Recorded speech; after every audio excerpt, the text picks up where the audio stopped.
এক বড় আলেমের ওয়াজ শুনছি গে ইমাম সাহেব, সে 3000 টাকার ইমাম। তখন ওয়াজ শোনার পরে বলছে মরা মিসলি কানা জায়েজ হ্যাঁ। তাকে মাসলা জিজ্ঞাসা করছে বড় একজন আলেম, সে বলছে যে হ্যাঁ মরা মিসলি কানা জায়েজ হ্যাঁ।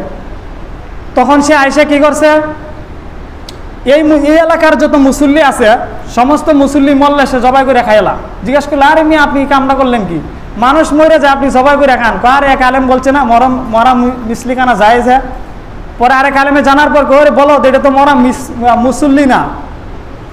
ওই আলেম বলছে মরা মিসলি কানা, মিসলি শব্দের অর্থ হলো মাছ। মাছ যদি মারা যায় তখন খাওয়া জায়েজ আছে, আর তুই তো মাছ না বুঝছা মিসলি না বুঝছা তুই বুঝছস কি মুসল্লি, ওই জন্য সে মুসল্লি জবাই করে খায় বইতে। এই ছিল অবস্থা। আরেক ঘটনার মধ্যে উল্লেখ করছে, সর্বশেষ ঘটনাটা ছিল এরকম যে নামাজ পড়নে কি কলবকে হাজির করা জরুরি হয়। আরবি দুইটা কাফ আছে, একটা হচ্ছে কফ, একটা হচ্ছে কাফ। কফ দিয়া কলবুন অর্থ হয়েছে অন্তর, আর কাফ দিয়া কালবুন অর্থ হয়েছে কি কুকুর। ওই আলেম ওয়াজ করতেছে, আর ওই 3000 টাকার ইমাম সাহেব ওইখানে ছিল।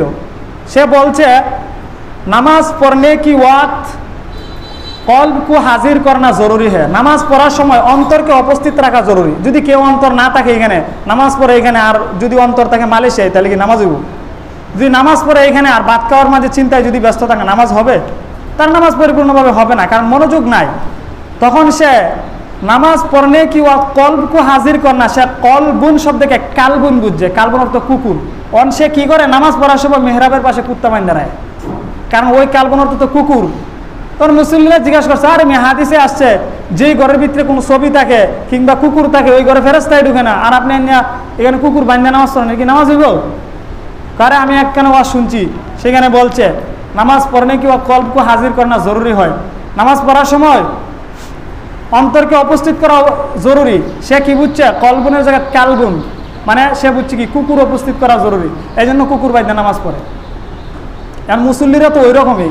এটা মুসল্লিরা জিজ্ঞাসা করছে এমন না, বরং বাহির থেকে কোনো আলেম আসছে বা কোনো একজন জাননেওয়ালা লোক আসছে, তখন জিজ্ঞাসা করছে আরে মেয়ে আপনার মাথা খারাপ হয়েছে, নামাজের সময় আপনি কুকুর বাইন্দা নামাজ পড়েন। তো এই ঘটনা কেন বললাম? অধীনস্থ লোকদের সাথে ব্যবহার করা।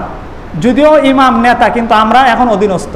আমরা আমাদের মতো কথা বলা কিংবা আমরা যেই নীতি অনুযায়ী চলা সেটা চললে অনেকেরই কষ্ট লাগে। অনেকে বলবে হুজুর বেশিয়া, হুজুরের সম্মান না, এরা বলে কি বেতন বাড়ানোর জন্য কে হুজুর জালে যাক আরেকজন রাখবো টাকা দিয়ে, এই 5000 টাকায় দিয়ে রাখবো, 3000 টাকায় দিয়ে রাখবো, সমস্যা কি?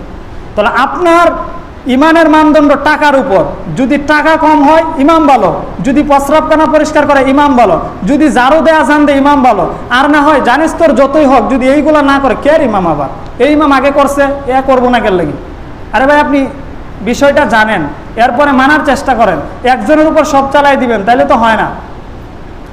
এই অবস্থা যদি চলতে থাকে এক সময় আসবে, বর্তমান সময়ের অধিকাংশ মানুষ বিদেশগামী হইতেছে আলেমদের মধ্যে। জিজ্ঞাসা করলাম কারণ একটাই, বেতন কম, কারণ একটাই সম্মান কম, কারণ একটাই মানুষ অবহেলা করে, কারণ একটাই মানুষ সবসময় প্রশ্নবিদ্ধ করে রাখে।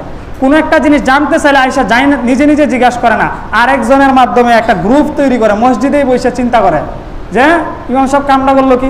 আরে ভাই জিজ্ঞাসা করা থাকলে তুমি এসে জিজ্ঞাসা করবা, এটা হচ্ছে আল্লাহ রাসূলের সুন্নত। আর সমালোচনা করা বিশেষ করে এটা গীবতের অন্তর্ভুক্ত। আর গীবত হচ্ছে আল গীবাতু আশাদ্দু মিনাজ জিনা, এটাকে আমরা বলি জিনা। জিনার শাস্তি কি ডাইরেক্ট পাথর মেরে হত্যা করা।